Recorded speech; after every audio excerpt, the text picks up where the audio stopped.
Hi అండి. Welcome to Ananya academy. ఈరోజు తెలుగు మెథడాలజీలో చాలా ముఖ్యమైన టాపిక్ మూల్యాంకనం, ఎవాల్యుయేషన్ అనే టాపిక్ గురించి తెలుసుకుందాం.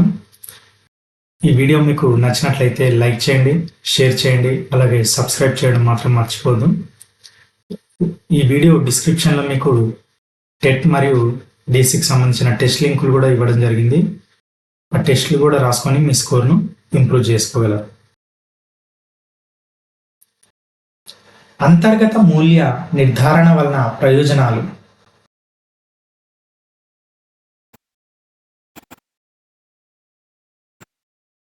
ఇవన్నీ అంటే ఏ దశలోనైనా విద్యార్థి అభివృద్ధిని కనుగొనవచ్చు, బాహ్య పరీక్షల లోపాలను సరిదిద్దవచ్చు, స్వల్ప వ్యవధిలో పూర్తి చేయవచ్చు.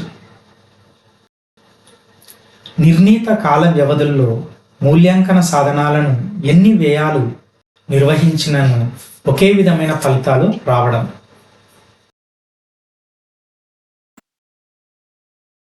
విశ్వసనీయత. నాన్ డిటెన్షన్ పద్ధతిని మొట్టమొదటి సూచించినది.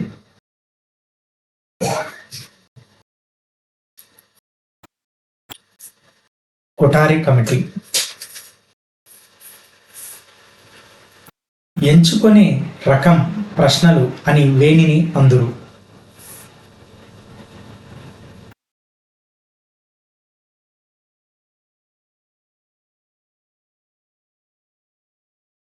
లక్ష్యాత్మక ప్రశ్నలు. టెస్టమ్ అనునది ఏ భాషా పదం?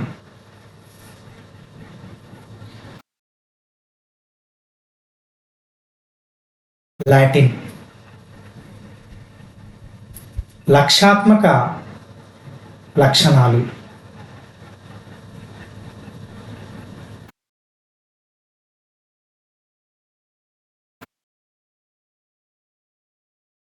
ఇవన్నీ అంటే మనో విజ్ఞాన సూత్రాలపై ఆధారపడి ఉండాలి, సమాధానాన్ని ఒకే విధంగా విలువ కట్టబడాలి, ఖచ్చితమైన సర్వజనీన పద్ధతిని అనుసరించాలి. ఇవన్నీ కూడా లక్ష్యాత్మక ప్రశ్న యొక్క లక్షణాలు.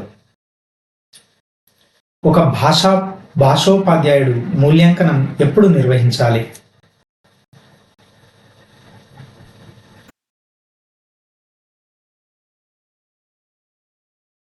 పాఠం అంతర్భాగంగా, అంటే పాఠం జరుగుతున్నప్పుడు ఎప్పుడైనా మూల్యాంకనం చేస్తూనే ఉండొచ్చు అన్నమాట. 3/4 వాక్యాలలో సమాధానం ఇచ్చే ప్రశ్నలు.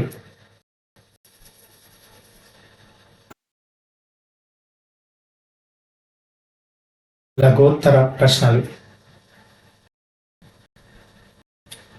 విద్యార్థులు అభ్యసన కృత్యాల ద్వారా సాధించవలసినవి.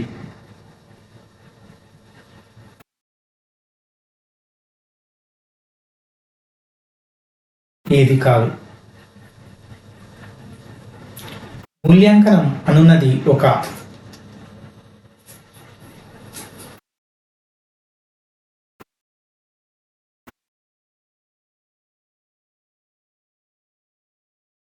నిరంతరం కొనసాగే ఒక ప్రక్రియ. ఇది విద్యార్థుల సంపూర్ణ మూర్తిమత్వాన్ని అంచనా వేసేది క్రింది వాటిలో.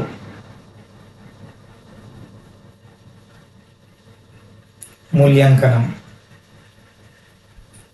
పరీక్ష అను పదానికి మూలమైంది.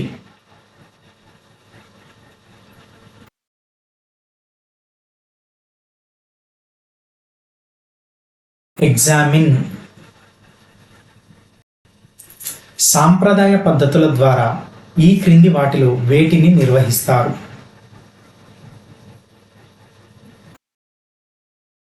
వ్యాసరూప.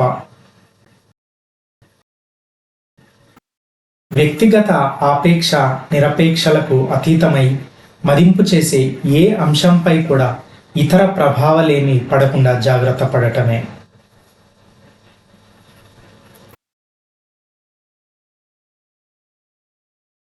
లక్ష్యాత్మకత. బోధనకు ఆత్మ వంటిది.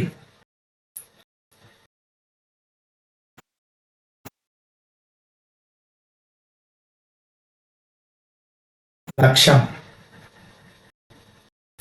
బోధనా లక్ష్యాల ఆధారంగా నిర్వహించిన మూల్యాంకనమునకు ఏమంటారు?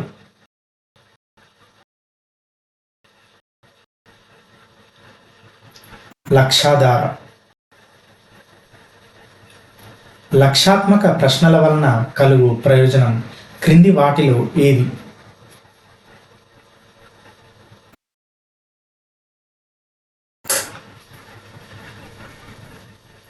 స్వయం కృషి పెంపొందించుట. ఉపాధ్యాయుడు ఒక పాఠం పూర్తి కాగానే లక్ష్యాలు ఎంతవరకు నెరవేరినది తెలుసుకోవడానికి చేపట్టేది.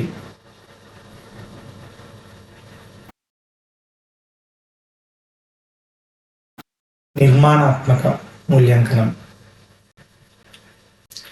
క్రింది వాటిలో నిరంతరం కొనసాగేది.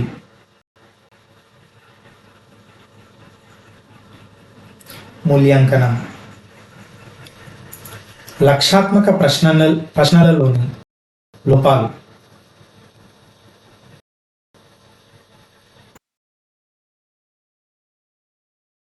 ఇవన్నీ అంటే ఇవన్నీ సామూహికంగా కాపీ కొట్టే విధానం, అనాలోచితంగా ఏదో ఒకటి గుర్తుపెట్టే అవకాశం, ప్రశ్నల నిర్వహణ వ్యయంతో కూడుకున్నది.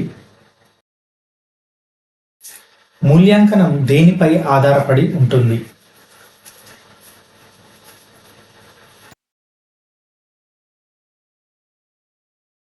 ఇవన్నీ అంటే లక్ష్యాలు, అభ్యసనానుభవాలు, ఉపకరణాలు. బహుళైచ్ఛిక ప్రశ్నల లక్షణాలు.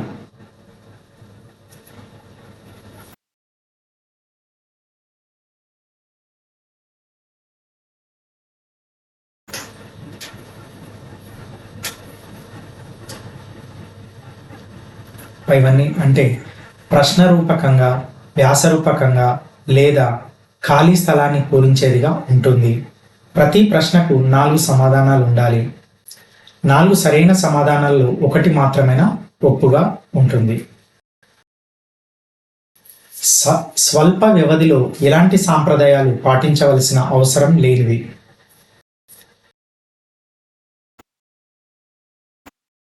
నికష. మూల్యాంకనంనకు గల ఇతర పేర్లు.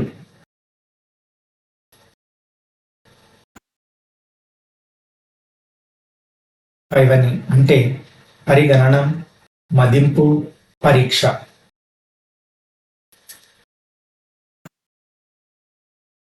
అతి లఘోత్తర ప్రశ్నలకు మరి ఒక పేరు.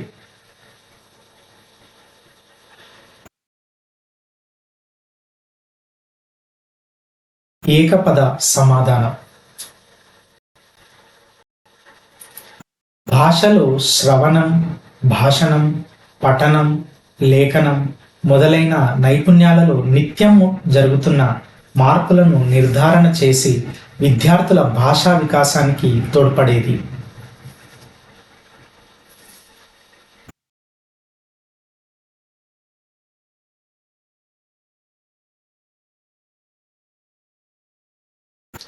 నిర్మాణాత్మక మూల్యాంకనం. విద్యార్థులు తప్పొప్పులు గ్రహించే సామర్థ్యం దేని ద్వారా సాధిస్తారు?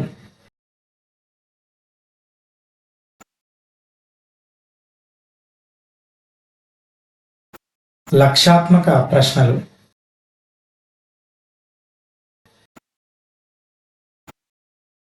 థ్యాంక్స్ ఫర్ వాచింగ్ అండి. ఈ వీడియో మీకు నచ్చినట్లయితే లైక్ చేయండి, షేర్ చేయండి, అలాగే సబ్స్క్రైబ్ చేయండి. ఈ వీడియో డిస్క్రిప్షన్లో మీకు టెట్ మరియు డిఎస్సికి సంబంధించిన టెస్ట్ లింకులు ఇవ్వడం జరిగింది. వీలైతే రాసుకోగలరు. Thank you.